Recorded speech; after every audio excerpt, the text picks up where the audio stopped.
Hi, I'm Allred. Welcome to Inspired by Pinterest, where I browse around Pinterest looking for amazing ideas and beautiful pictures of craft projects from crafters and bloggers from all over the world and bring them to life each week in episodes. Now this one, I've seen a lot of wood signs on Pinterest, some that look super easy to tackle, some a little bit more challenging.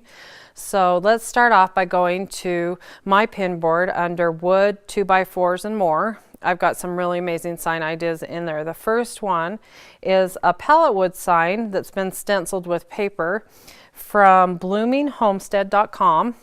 Now I loved it because she stenciled it in two different colors. So initially when you first look at it, it says believe there is good in the world, and then parts of the letters she did in yellow, so it says be the good. I just thought that was clever. I love that it's on an old palette, and she walks you through step by step on her blog, so be sure to go check that out. And as always, you can go to my blog, allreddesign.net, to see the pins that I reference in each of my episodes, along with the source, where to go. And you can also find them on my pin boards. The next sign I wanted to show is stenciled also with paper on this really old sanded down piece of wood. I loved it. It was from the creativecrate.blogspot.com. She did a beautiful job. And then another one from our very own Stacy Potter. She did a fun sign on wood, and she actually did a little bit of a technique similar to what I'm going to do today, using a sticky stencil that she cut out with her Cricut or electronic cutter and then spray painted over top, which I thought was beautiful, and I wanted to share that. And that was featured over on Brookie's blog on woodpress.com. So first of all, isn't this sign awesome? Now, I contacted a friend of mine who gave me a Christmas sign equally as awesome, but for the life of me, I couldn't figure out how she got the amazing texture in the picture. Now, I sat there on the couch holding the sign, trying to figure out if she put stuff on top of it or underneath it. I just couldn't wrap my head around it. And it looked like it was antiqued around the texture. I just, for the life of me, couldn't figure it out. And I've been painting for many, many years. My background, I used to toll paint when toll painting was hip and cool. Not that it's not, but I love toll painting. But now I love spray painting. So, except in January in Utah, not a good idea. But anyway, so we did this actually at my friend Andrea's house. Thank you, Andrea.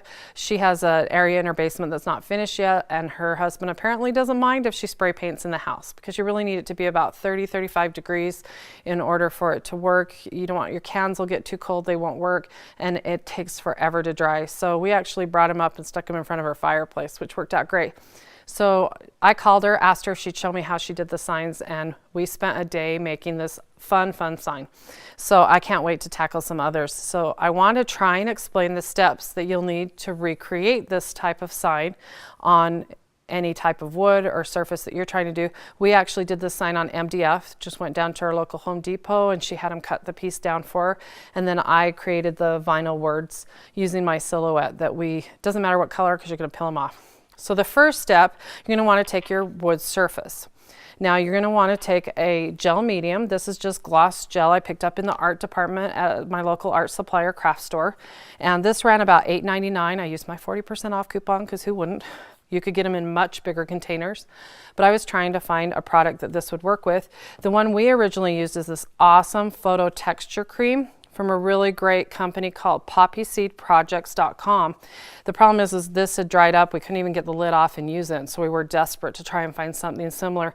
So if you do, go check out their website. Poppyseed has some beautiful projects, and when I've used this in the past, we actually brushed it over top of a picture and gave that cool kind of hand-painted look to it. I'd never tried this technique, but I found that the Liquitex gel medium worked great. Take a cloth, or you know me, I've got lots of coffee filters because of all the crafting I've done with it. And you're going to want to take your wood surface. You don't need to prime it or do anything with it. Just coat it with that gel medium. Make sure you've covered it real good. Now, to get this really cool texture I have on this sign, we created like little swirls with it. And Andrea on hers did some really cool like back and forth strokes, kind of crisscrossing over each other, and that turned out really cool when we got to the final step. You're going to want to just put that on. It goes on white, but it dries clear. Just set it aside until it's completely dry. Now, like I mentioned, we tried to get this done in a day. I'd probably do more than one sign to make it worth your time. So the first step, once we've done that and it's dried, we're going to take it out and see it's dried here and just lightly coat some black paint over it. Doesn't matter, glossy, whatever. This is going to be the base coat you want to come through when you sand your piece. Now, my Christmas sign she gave me had brown, which I thought was really cool. And she said she did some Halloween signs where she actually did like purples and greens and mixed up what color was coming through. So remember, this is your very bottom coat that will come through when you sand. The next coat is going to be the color that you want to show through where your letters are. So this is the color of the letters. So I just went and spray painted. After that dried, I spray painted a little white, let that dry. And then you're going to take a vinyl that you've cut out. And here I just cut out hearts. Again, it doesn't matter what color. Put that over your surface. Make sure you rub it all over to get a really nice seal on it. Doesn't have to be perfect because we're going to sand it anyway. And then you're going to coat it with the color of spray paint you want around your letters. So this is what I've done here. I spray painted it red. And then you'll notice I'm going to peel my vinyl off. Now you can do this when it's still a little bit tacky. I've left this for a day or so. So then I have my cool heart center. And then to get this really cool texture like I have here, I just took my sandpaper, and you're just gonna go every which way to get that black to come back up and pull that swirly texture that I had on the wood out.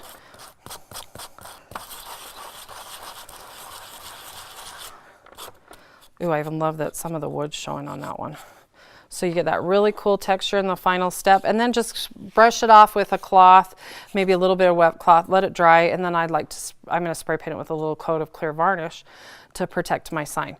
And that's all you need to do to get that in order. And I'll outline this on my blog as well for those who like to read rather than watch, now that you've got the general idea, to recreate the signs. So I can't wait to see what you guys all create, that cool texture on your signs, not just a flat piece of art.